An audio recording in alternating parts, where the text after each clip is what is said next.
नमस्कार. आपणा सर्वांचं माझ्या यूट्यूब प्लॅटफॉर्मवरती सहर्ष स्वागत आहे. तर एकंदरीत मार्च एप्रिल महिन्यामध्ये बऱ्याचशा डाळिंब उत्पादक शेतकऱ्यांना कळी निघण्यासाठी खूप प्रयत्न करावे लागले. काय काय शेतकरी बांधवांना त्याच्यामध्ये खूप लवकर त्याच्यामध्ये यश आले, पण काय काय शेतकरी बांधवांना साधारण 1 महिना 1.5 महिन्यानंतर त्याच्यामध्ये यश आलेलं दिसून आलं. तर ही एकंदरीत परिस्थिती कशामुळे उद्भवली, तर मार्च एप्रिल हा मुळातच असताना जास्त तापमान असतं, साधारण 30-35 किंवा त्याच्यापेक्षा जास्त टेम्परेचर असतं.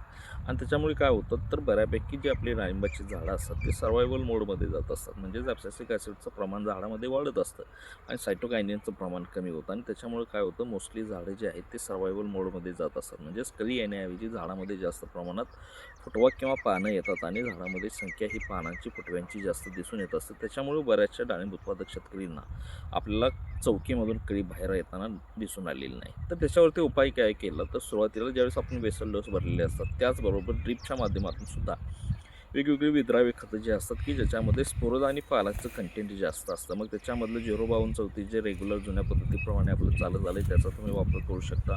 मार्केटमध्ये वेगवेगळ्या कंपनीचे वेगवेगळे ग्रेड आलेत की ज्याच्यामध्ये स्फुरद आणि पालाशाचं देखील प्रमाण जे असतं त्याच्यामध्ये 04245 असेल, 04347 असेल किंवा वेगवेगळ्या कंपनीचे वेगवेगळे ग्रेड्स आलेत. त्याचा वापर करून तुम्ही चांगल्या पद्धतीने विद्राव्य खताच्या माध्यमातून ते देऊन त्याच्या थ्रू स्फुरद आणि पाला जेवढं झाडाला आपल्याला जास्त देता येईल त्याच्या थ्रू आपण चांगल्या कळी काढू शकतो. त्याचबरोबर कॅल्शियम नायट्रेट असेल, मॅग्नेशियम सल्फेटचा स्प्रे असेल, बोरॉन असेल, त्याचं ड्रिपच्या माध्यमातून सोडणं असेल किंवा स्प्रे असेल, तर त्याच्या माध्यमातून सुद्धा बरेचसे शेतकरी बांधवांनी त्याच्यामध्ये प्रयत्न केला असेल.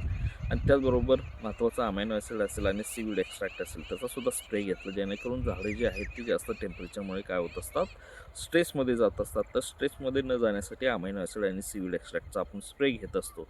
त्याचबरोबर 05234 5 ग्रॅम प्रति लिटर असेल, 13045 5 ग्रॅम प्रति लिटर असेल, याचा देखील आपण स्प्रे घेत असतो. त्याचबरोबर कॅल्शियम नायट्रेट असेल, मॅग्नेशियम सल्फेट असेल, बोरॉन असेल, त्याचासुद्धा साधारण 1 ते 2 ग्रॅम प्रति लिटर या प्रमाणात चिलेटेड फॉर्ममध्ये असणार जे कॅल्शियम नायट्रेट असेल, मॅग्नेशियम सल्फेट असेल, बोरॉन असेल, त्याचा स्प्रे घेत असतो, जेणेकरून भविष्यामध्ये कळी ड्रॉपआउट होऊ नये. त्याचबरोबर आलेली कळी चांगल्या पद्धतीने सेट व्हावी आणि त्याचबरोबर जे कळीमध्ये असणारं जे परागीभवन आहे ते चांगल्या पद्धतीने होण्यासाठी बोरॉनचा देखील आपण त्याच्यामध्ये स्प्रे करत असतो.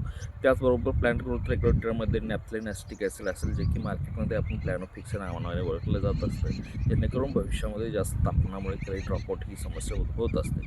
त्याच्यासाठी आपण प्लॅनोफिक्सचा स्प्रे घेतला असेल. तर एकंदरीत सर्व शेतकरी बांधवांनी असे प्रयत्न केल्यानंतर ज्यावेळेस चांगल्या पद्धतीने कळी येत असते आणि आलेली कळी त्याचं फळामध्ये रूपांतर होणं देखील तितकंच गरजेचं आहे. त्यासाठी आपल्या प्लॉटवरती मधमाशीचा वावर असणं देखील तितकंच गरजेचं आहे. मग त्याच्यामध्ये वेगवेगळ्या नैसर्गिक प्रक्रिया आहेत त्याचासुद्धा आपण त्यामध्ये यूज केला असेल किंवा वेगवेगळ्या कंपन्यांनी वेगवेगळे स्मेल असणारे मार्केटमध्ये प्रॉडक्ट आणलेत. फुलराणीसारखा प्रॉडक्ट असेल किंवा असे वेगवेगळ्या कंपनीचे प्रॉडक्ट्स आहेत की जे